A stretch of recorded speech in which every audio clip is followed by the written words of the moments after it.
Hello again, it's Robert Fithin. I gotta say, recently I've really been kind of warming up to vinyl reissues. I avoided those for years and years, and recently I've discovered this website called upcomingvinyl.com. I've been looking for a website for a long time that just shows everything coming out on vinyl. New releases, reissues, everything, and it's been actually kind of hard to find. I'm surprised there aren't all kinds of websites like that, but I did finally find one called upcomingvinyl.com. And I've been just kind of going down and just saving the ones I want to get. It's been great. I'm in a situation where I can kind of get some deals on reissues. So that's kind of what I've been doing a lot of lately. And I come up with some nice ones, really nice ones. I want to show a few of those. Junior Parker started off with this album called Love, Love, Ain't Nothing But a Business Going On. This was originally released with a different title and a completely different cover, and the songs were all in a different order. It was released in 1970 under the title The Outside Man on Capitol Records, had a cat on the cover. Then it was re-released a year later on Groove Merchant with this new cover and new title, Love Ain't Nothing But a Business Going On. Same songs, like I said, just in a different order, and I do actually like the order that it is on here because they put all the great songs on side one, so very convenient for you. Starts off with the title track. I mean, it starts off really strong. Title track is excellent. Love Ain't Nothing But a Business Going On. I saw this cover, saw that title, and thought it might be about prostitution or something like that. It turns out it's about, you know, if you want to keep your baby happy and at home, you better be having some money coming in. You better be paying the bills. You better be taking care of business, you know. Love ain't nothing but a business going on. Outside Man is after that, sort of a Jody situation that used to pop up in the old funk, R&B, soul songs where, you know, you better take care of your homework, you better take care of business at home in a different way because if you don't, the outside man's going to come in and take care of it for you. You know, come on in the back door. So yeah, you got that going on. You got the third track is kind of giving you kind of a sneak peek of what you can expect on side two, kind of going into like a crooner mode, a little bit of a love thing going on. Here Come the Strings. Not really, you know, big on that one. Darling, Depend on Me. You can even tell by the title.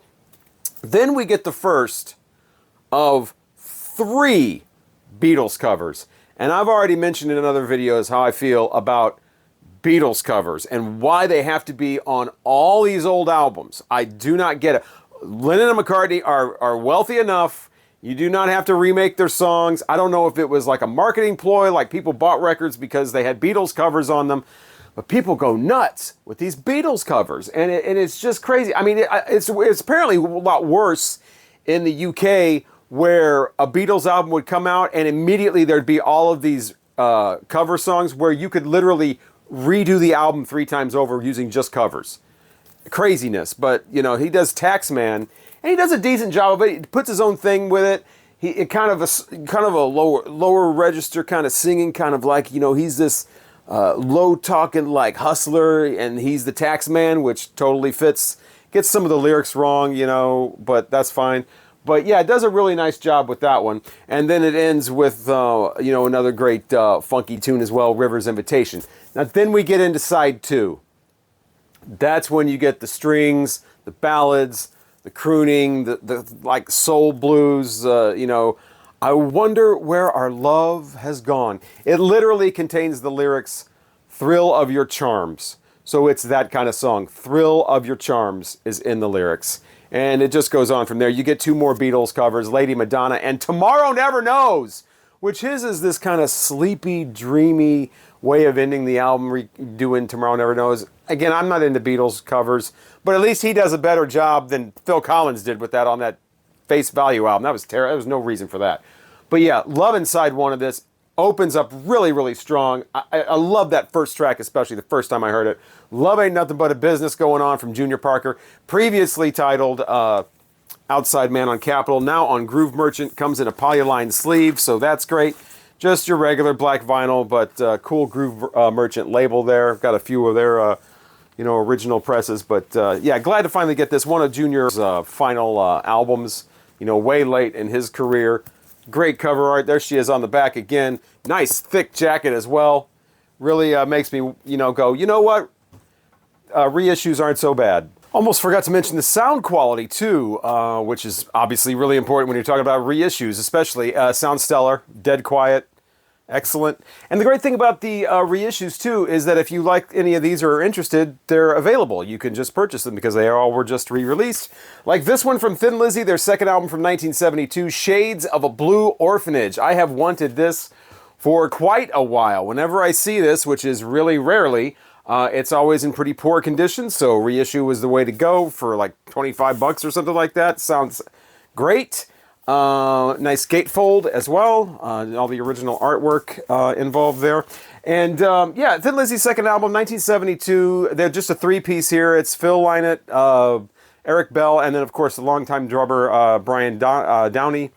Getting together and just trying some different stuff out, trying to find their way. I just got the re-release of Vagabonds of the Western World a couple months ago.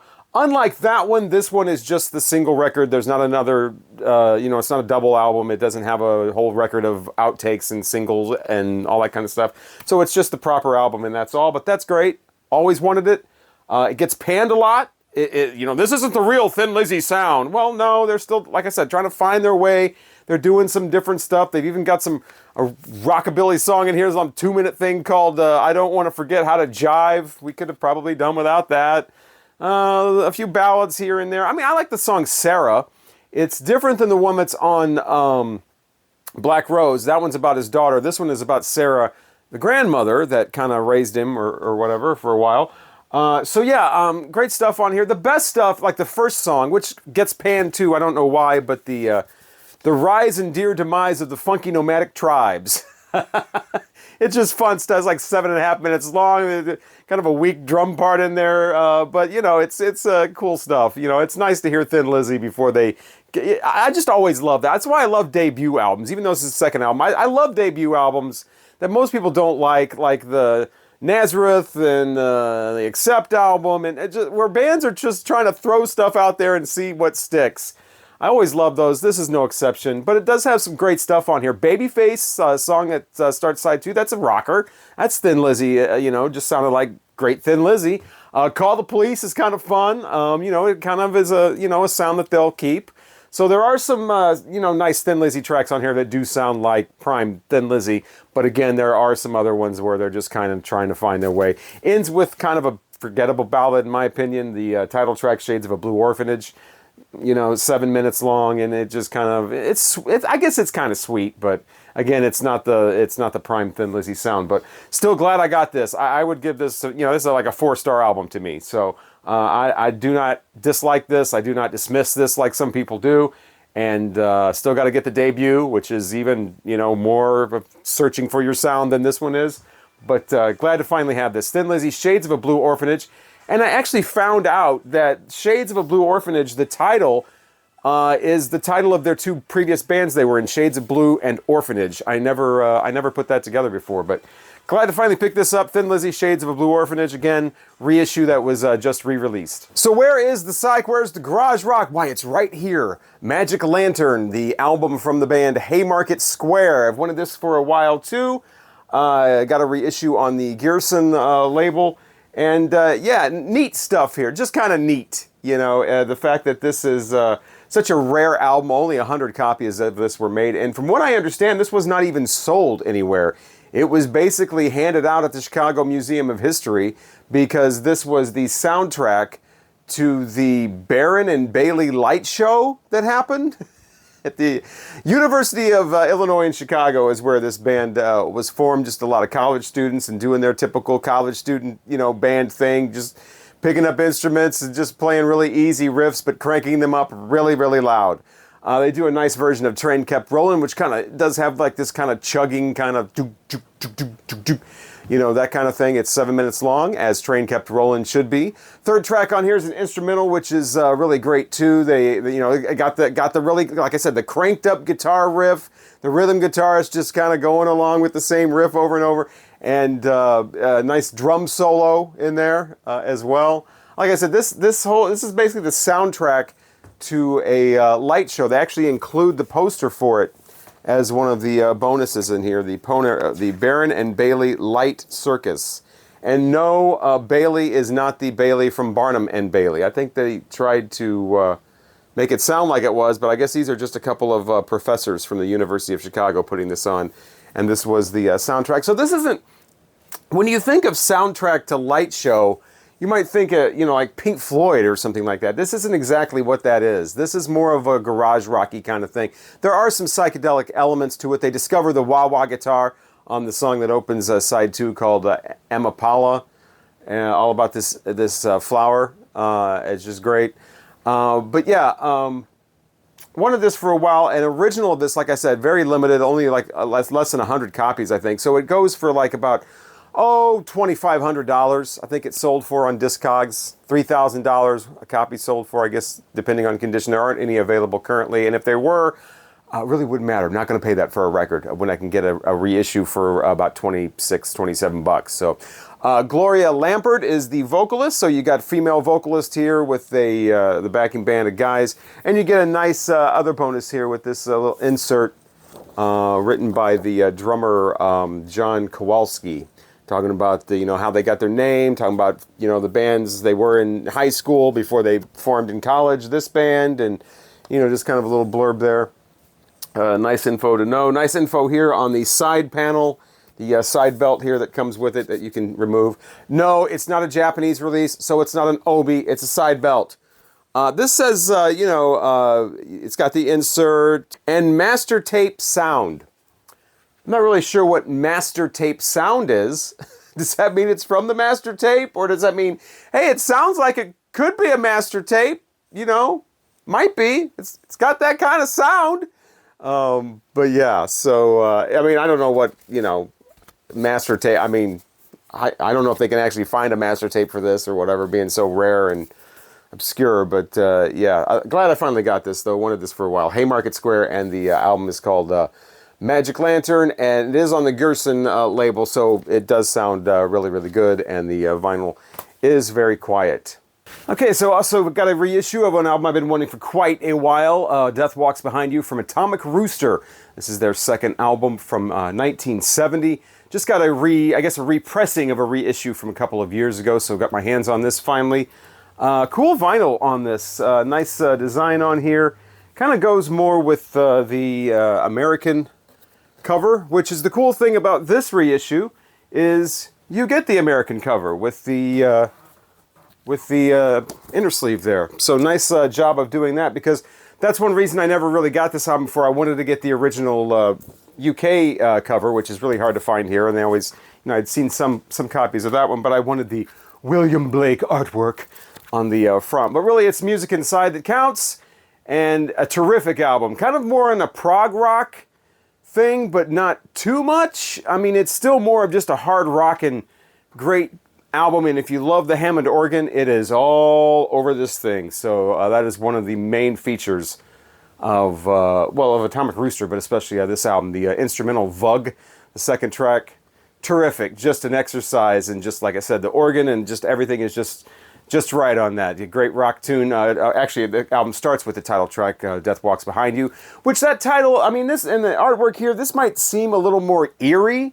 You might think this is more of a Doom thing going on here, maybe a little Black Sabbath kind of thing, but it's really not. It's like I said, it does have the kind of Hammond organ, which can sound kind of, haunted at times, but it's just a great rock album, basically. Great, kind of, like I said, a little more in the prog range. They get really proggy at some points, like at the very beginning of the last track, Gerschatzer. It almost sounds like an ELP song or something like that, but, they do get back into their groove about halfway through. They got tender moments on here, like the piano and Nobody Else. I Can't Take It No More is a great song on side 2. It just has this just pulsing, just thudding beat.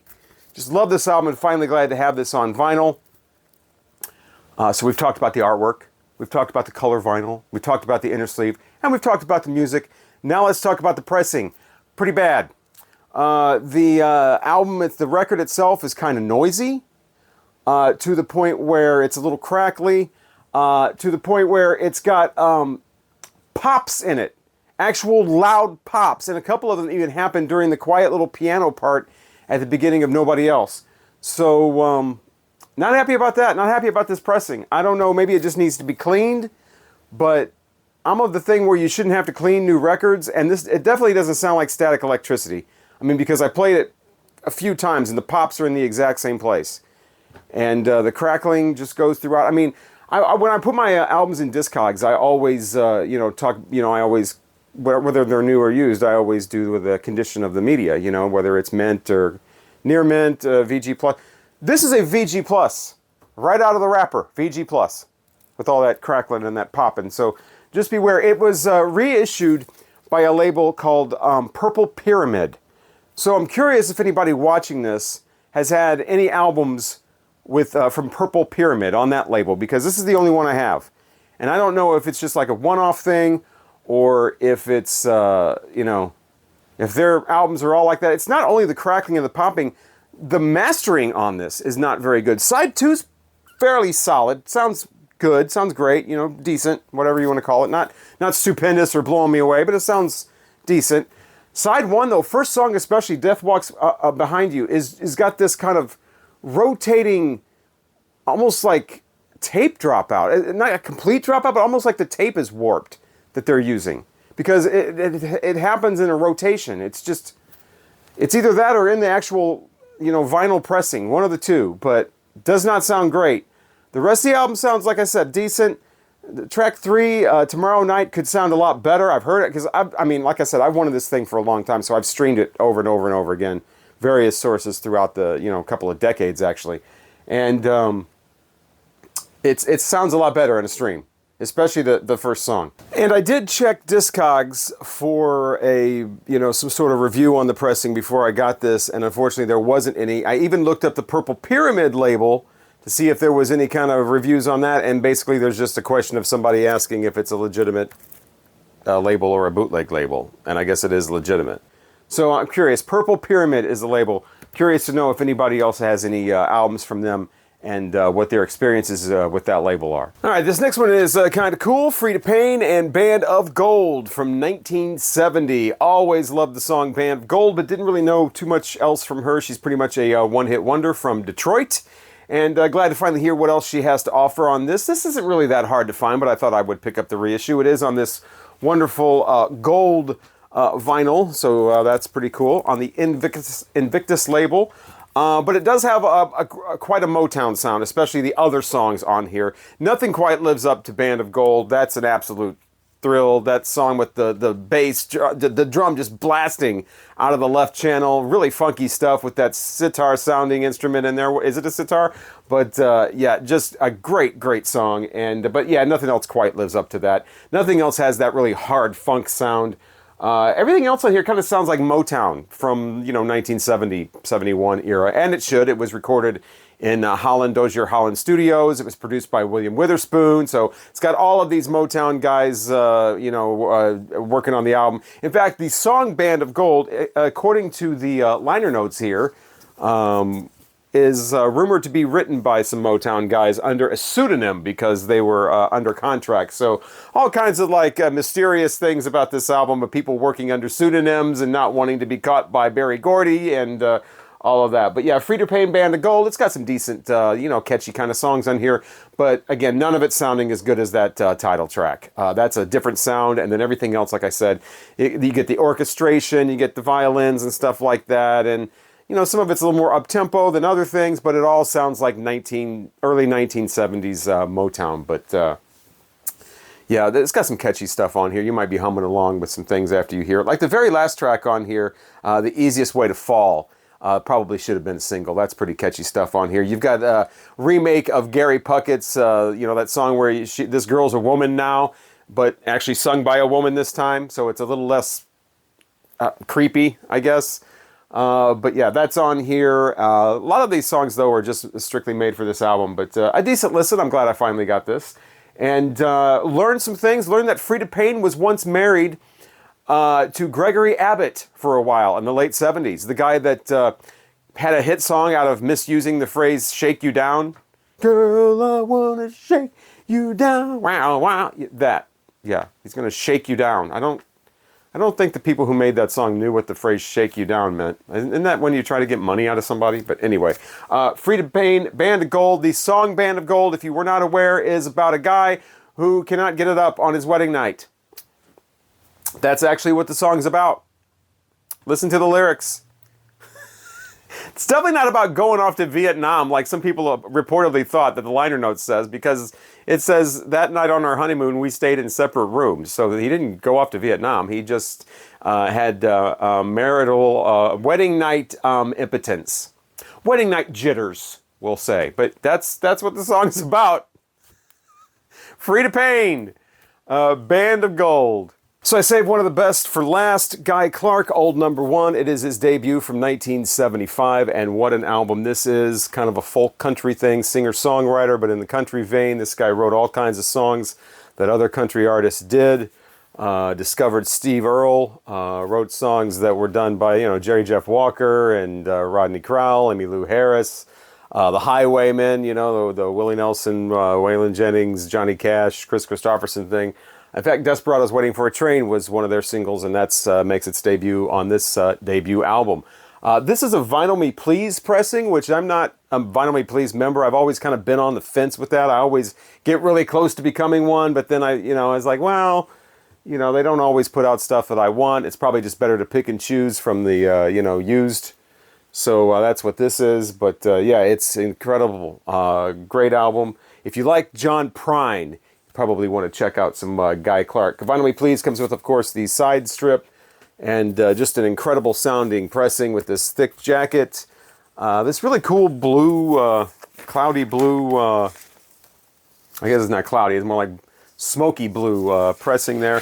And this book, I didn't even realize this booklet was in there until record was almost all the way over. But yeah, nice essay on Guy Clark there if you don't know too much about him. But yeah, just another one of those great singer-songwriter country guys from the mid-'70s.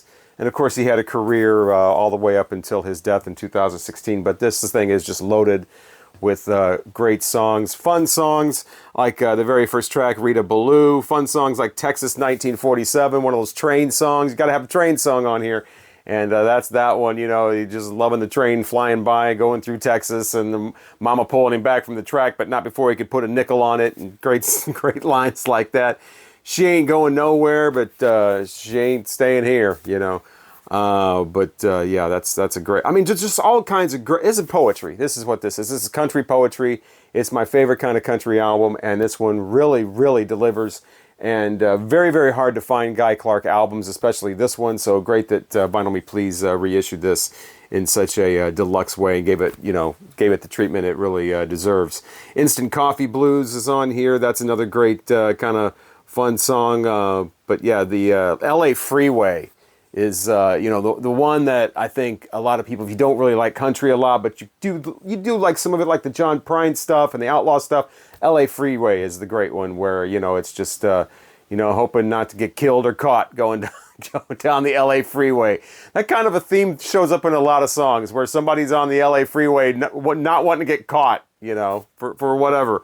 And then it ends with Let Him Roll, a really sad song about a guy that used to frequent a whorehouse a lot and had a particular favorite. And then there's the song That Old Time Feelin', probably one of my favorite, well, it is my favorite song on the whole album, Inside One. Probably the saddest song on the album. There's nothing like a real, true, sad country song, and this one is about everybody getting old and lonely and listless, and old wino just waiting for the sun to go down, and old woman just watching the clock, and an old gray cat in the winter, keeping close to the wall. That's my favorite line, because I have an old gray cat here. He's 20 years old. And I don't really know what that line means about keeping close to the wall, but it just sounds really sad. Old gray cat in the winter, keeping close to the wall. But yeah, so that is a terrific song. But yeah, old number one is the album name. Guy Clark is the guy. And like I said, if you like the folk country, if you like John Prine, if you like the singer-songwriter stuff, and you don't really know a lot about Guy Clark, then check this out. If you're one of those people that say things like, country music's all about trucks and dogs, even though I know thousands of country songs. I know about maybe 5 that are about a dog. If you're that kind of person, you just kind of want to stay away from it. So that is it. Those are the reissues. All of them great, with the exception of possibly one. And if you do have any experience with Purple Pyramid record reissues, let me know that in the comments again. Once again, I'm Robert Fithen. Next video is going to be back to reviewing your suggestions because they just keep piling up. I think that's going to become the channel now. I'm just reviewing albums that people suggested. I'm backlogged a lot, so I've got a lot to listen to. But hopefully I will talk to you again next time.